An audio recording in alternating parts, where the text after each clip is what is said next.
Hey, so I was just doing the dishes and I was listening to this book. It's called The Obstacle is the Way by Ryan Holiday. And to be completely explicit and transparent with you, I've actually started listening to this book a lot of times.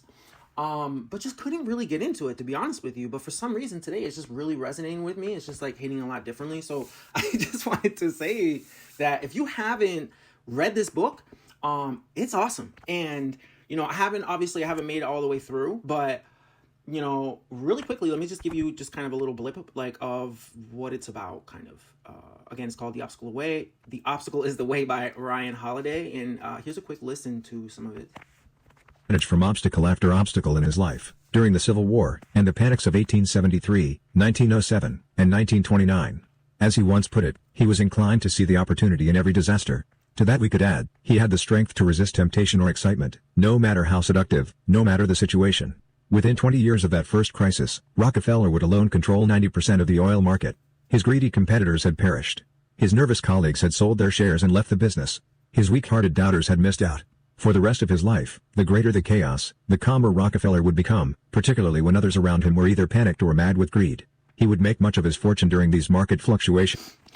Yeah, so again, I haven't finished the book yet, but I intend to, because it's like I said, it's really resonating. And here's the thing, the one takeaway that I can actually say that I'm getting so far, and it's actually the message that, the title of the book, meaning that the obstacle is the way. And what I'm getting out of it so far is we can, and this isn't kind of the first time that I've heard of this ideology, but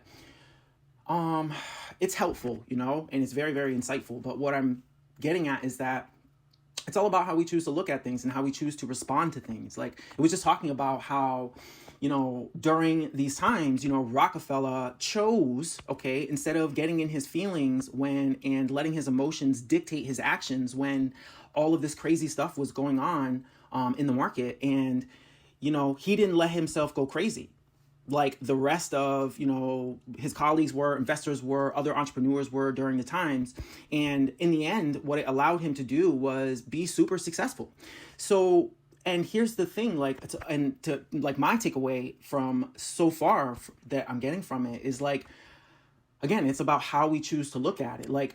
Either this obstacle is going to defeat us, or this obstacle is going to sharpen our sword and make us stronger for the next battle. The obstacle is the way.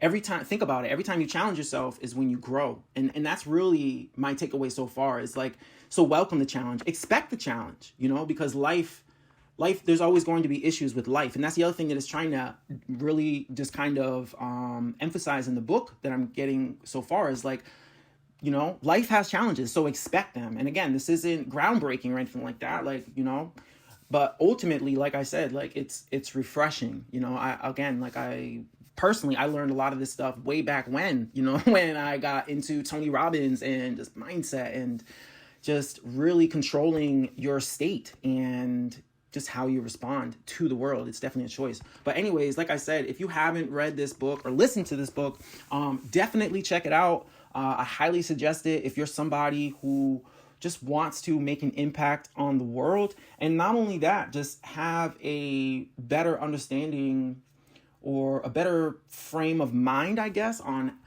how to move through it, and in a way where, at least for me, this is kind of what I feel. It's how to move through it in a way where basically you're just more happy, because you're not so upset that life sucks, right? Because again, you expect it. That's just the way that life goes. There's chaos and then there's good stuff. There's ups and downs. And that's what I mean.